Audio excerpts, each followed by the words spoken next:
And now for the last of the playbooks, a page from my investment playbook. All right, listen, we talked about this. Women, they're 85% of all consumer purchases. I mean, everything from autos to healthcare. 91% of new homes, 66% of PCs, 92% of vacations, 80% of healthcare, 65% of cars. 89% of bank accounts, 93% of food, 93% of over-the-counter drugs, 58% of total online spending. So there are still complaints about a lack of women. However, in corporate boardrooms, moreover, they're still making 77 cents on a dollar.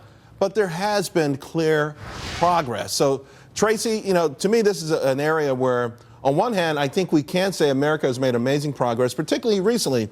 But I also feel like, to a certain degree, the media and also the president have used this thing as a wedge issue.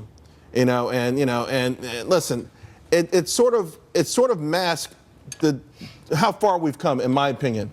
I think the politicians do this on purpose. Right.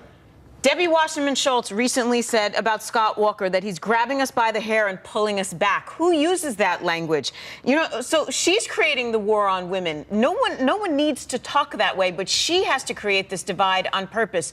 She essentially sets us back by saying things like that. I think they do it on purpose to make it a political bulldog, and it doesn't even need to be in most instances, Charles. All right, you're a millennial. I mean, how do you feel, Megan? Because again, it's sort of like, and the same thing with black people, you know, listen, we've got a long way to go, but how far we've come sometimes, I think we don't celebrate that because America, the goal to be a more perfect union, I feel like we move toward that all the time. Well, I personally want to go work for Liberty Mutual. I'm just kidding. No, it's not a drive?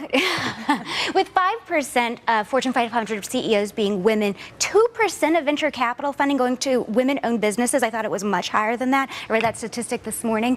You know, Congress is around 18% women. As a young woman, that is unacceptable. And so what's happening? I'm leaving corporate America because I don't see a path to leadership, and I'm trying to start my own business. But then if I don't have the venture capital funding, and if I don't have the network, I can't do that either. Well, here's the problem, though, with that, Dani. Women are the majority of the voters. They're the ones not voting in women. You can't even blame that one on men. Yeah, I think we have to take ownership of the fact that we are allowing and have allowed this to happen. But, you know, Charles, the fact is that it's only been 25 years, which sounds like a long time, but really, before our mothers kind of came into this world, there was nothing. We've only been able to vote, not even for 100 years.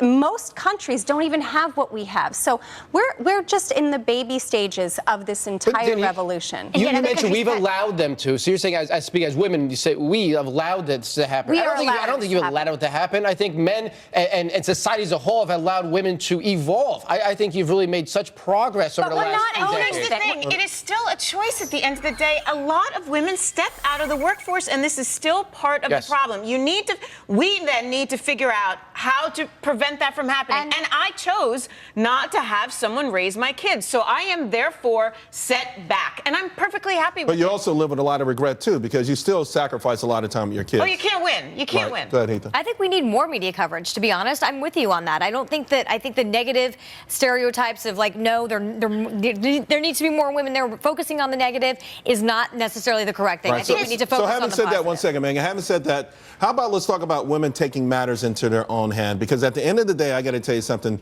women are going to have to do more than just point out the injustices. If you want to grab that brass ring, you got to do it with, in my mind, with or without men. Okay, now, give you an example. There's a company called She Taxi. It's a cab service. It's owned by women, operated by women, it services women. And the irony here, though, at some points, maybe they're being too narrow-minded in their business model, Dani. Well, I think, you know, it also has to do with safety to some degree as well. And so the idea of, and in fact, we were talking about this earlier today in my office, and some of the women said, you know, isn't that sexist? You know, they can't even pick up men. You know, they have to only pick up women. It is a narrow niche, but it's interesting that it's gotten so much press and we're all talking about it. All right, I'm being told to move on, but I just want to do a quick poll. Do you think, real quick, yes or no, women have to do more, forget about society and being held back if they want to make it in this country? Yes or no, Tracy? You have to make tough choices. Dani? You have to make choices. Yes. Absolutely. They need to be visible if they're successful. It's the visibility that's going to change things, which is what my site's about. Yes. All right, I agree.